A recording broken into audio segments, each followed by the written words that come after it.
और भाइयों, चलिए देखते हैं आज की हदीस क्या है। तो पहले तो मैं सारी बहनों और भाइयों को आज की जुम्मा मुबारकबाद देना चाहती हूँ, क्योंकि आज है जुम्मा। तो आप सभी बहनों और भाइयों को जुम्मा की बहुत सारी मुबारकबाद। तो देखते हैं कि आज की हदीस क्या है। आज की हदीस है सजदे में दुआ मांगना। तो बहनों और भाइयों, हम सभी नमाज़ पढ़ते हैं, तो नमाज़ पढ़ना फ़र्ज़ है। हम सभी को नमाज पूरी शिद्दत के साथ पढ़नी चाहिए। अल्लाह ताला हम लोग सभी लोगों को तौफ़ीक दे।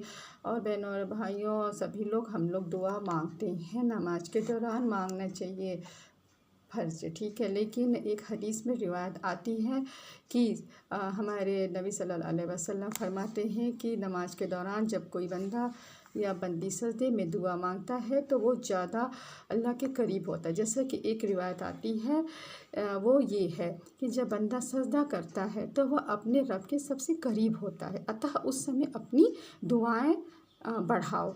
तो ये है, ये हज़रत मोहम्मद सल्लल्लाहु अलैहि वसल्लम का जो कहना है कि सजदे में दुआ मांगना ज़्यादा मुफीद होता है बंदों के लिए, क्योंकि उस समय बंदा अपने अल्लाह के ज़्यादा करीब होता है।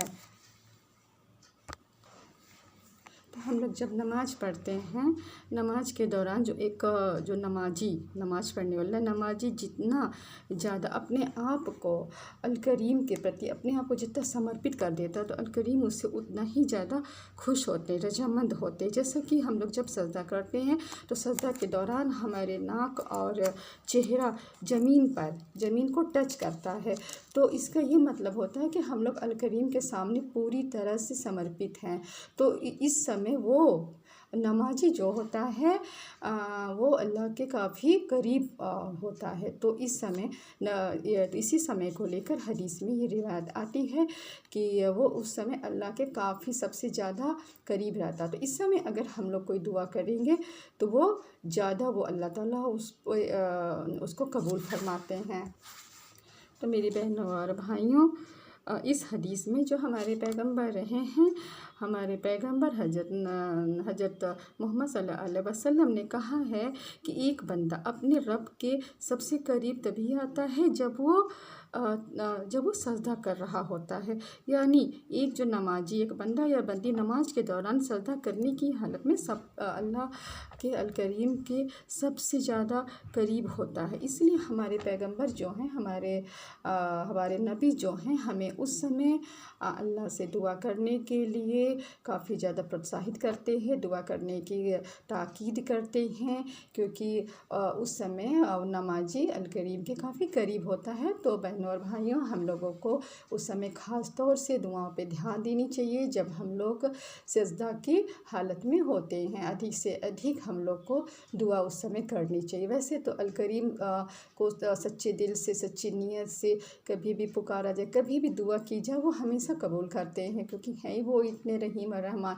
लेकिन मेरी बहनों और भाइयों, जैसा कि ये हमारे नबी बताते हैं हदीस में कि हमें सजदे की हालत में अधिक से अधिक दुआ करनी चाहिए।